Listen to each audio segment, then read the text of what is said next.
నమస్కారం. ఆనందంగా ఆరోగ్యంగా అందరూ బాగుండాలని ఆ దేవుణ్ణి కోరుకుంటున్నాను. దీనికి ముందు నా వీడియో చూసిన వాళ్ళందరికీ, నన్ను సపోర్ట్ చేసిన వాళ్ళందరికీ కృతజ్ఞతలు. చూడని వాళ్ళు, కొత్తగా చూసేవాళ్ళు చూసి నన్ను సపోర్ట్ చేయండి.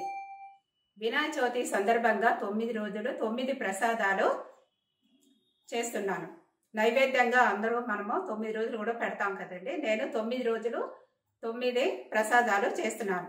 నేను ఆల్రెడీ 8 ప్రసాదాలు వీడియోలో చేసి ఉన్నాను, అది చూడండి.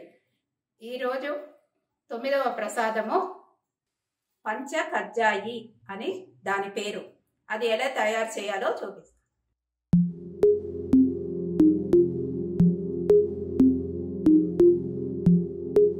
ఎస్ఎస్ అప్లోడ్ ఛానల్స్కి స్వాగతం. వినాయక చవితికి 9వ ప్రసాదము పంచ కజ్జాయి అని అంటారండి. ఇది వినాయకుడికి చాలా ప్రీతికరమైనది. దానికి కావలసినది 1 కప్పు అటుకులు, బెల్లం కొంచెము, ఒక 50 గ్రామ్స్, జీడిపప్పు కొంచెము, ద్రాక్ష, ఎండు ద్రాక్ష, ఇది ఏలక్కాయలు దంచి పెట్టుకున్నానండి. ఇది కావలసిన పదార్థాలు. పంచ కజ్జాయి దానికి కావలసిన పదార్థాలు ఇందాక చూపించాను కదండి. ఇప్పుడు మనం తయారు ఎలా చేయాలో చూపిస్తున్నాను. ముందు మనము స్టవ్ ఆన్ చేసి కడాయి వేసుకుని ఒక 2 స్పూన్ల నెయ్యి వేసుకోవాలండి.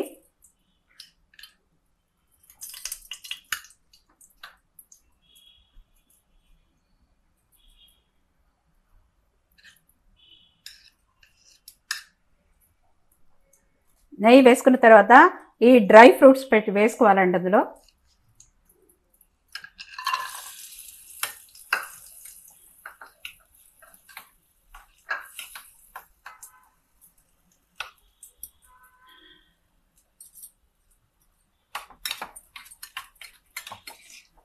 లైట్గా కలర్ చేంజ్ అయితే చాలండి.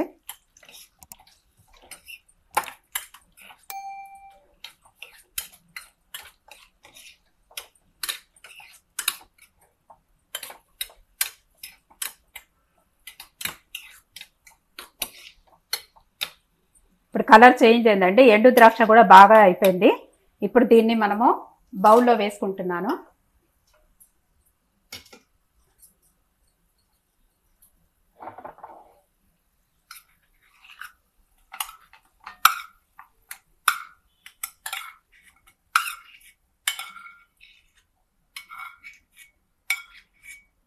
ఇప్పుడు మళ్ళీ ఈ నెయ్యిలోనే మనము అటుకులను వేసుకోవాలండి.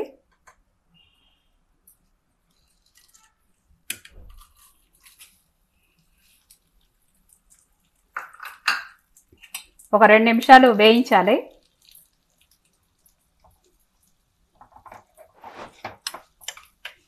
కలర్ కొంచెం చేంజ్ అవ్వాలి, అంటే వైట్గా ఉండేది బ్రౌన్ కలర్లో అవ్వాలి.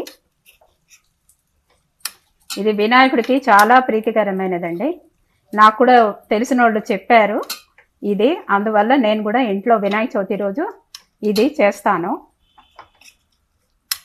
ఇదే కాకుండా కాయ ఉంటుంది కండి, కాయ కాదు, దోస పండు కూడా ఆయనకు చాలా ప్రీతికరమైనది. వినాయక చవితి రోజు దోస పండుని మనము వినాయకుడికి కొబ్బరికాయ కొట్టేటప్పుడు ఈ దోస పండును కూడా నైవేద్యంగా పెట్టి మనము ఆ దోస పండుని ఇంట్లో వాళ్ళందరికీ కూడా ప్రసాదంలాగా ఇవ్వాలండి. చాలా మంచిది, ఆయనకు ప్రీతికరమైనది అది కూడా.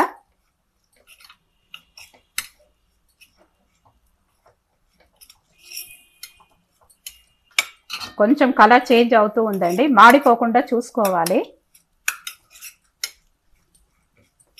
ఇప్పుడు కలర్ కొంచెం చేంజ్ అయింది. ఇప్పుడు నేను దీన్ని ఈ బౌల్లో వేసుకుంటున్నాను.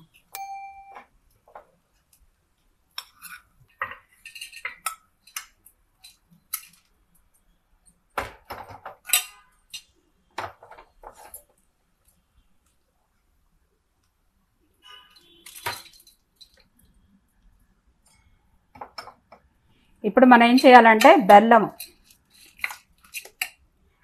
మనము కొంచెం తీసుకున్నాను, నేను ఒక 50 గ్రామ్స్ తీసుకున్నాను. ఈ బెల్లాన్ని దీంట్లో వేసి కొంచెం నీళ్లు పోయాలండి, ఎక్కువ కాదు, జస్ట్ ఒక డ్రాప్ అంతే పోసి మనము దీన్ని కరిగించాలి అంతే. కరిగితే చాలు, అంతకంటే ఎక్కువ వద్దు. దాని పాకం అదంతా ఏం అవసరం లేదు, జస్ట్ ఈ యొక్క దాన్ని కరిగించాలి అంతే. ఇప్పుడు బెల్లము కరగాలి, కొంచెం సేపు అయితే కరిగిపోతుందండి. దీంట్లో రాళ్ళు ఉన్నా లేకపోతే దాంట్లో ఏమైనా మట్టి అవి ఉన్నా కూడా అవన్నీ కూడా మనకి బాగా అయిపోతుంది అనమాట. అందువల్ల ఇది కొంచెం వడగట్టి పొయ్యాలి దాంట్లో. ఇప్పుడు కొంచెం కరుగుతుందండి. ఇది కరిగిన తర్వాత మనము రాళ్ళు కానీ ఇసుక కానీ ఏమైనా ఉన్నా కూడా అంతా కూడా పోవాలి. అందువల్ల మనము ఇలా చేసుకున్న తర్వాత మనం స్టవ్ ఆఫ్ చేసేసి ఫిల్టర్ చేసి దీంట్లో పోసుకోవాలి. ఇప్పుడు నేను ఏలకాయ పౌడరు దీంట్లో వేసుకుంటున్నాను, దంచి వేసానండి, అది ఇందులో వేసుకొని కొంచెం కలుపుకుంటున్నాను.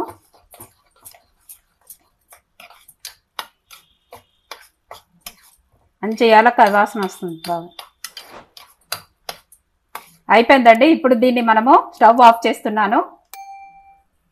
ఇప్పుడు ఈ బౌల్లో పోసేస్తాను.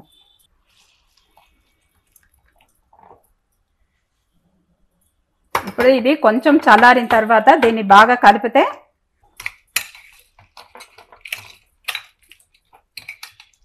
ఈ యొక్క ఇది బెల్లపు నీళ్ళలో అది బాగా ఇంకిపోయి మెత్తగా అయిపోతుంది అటుకులంతా కూడా.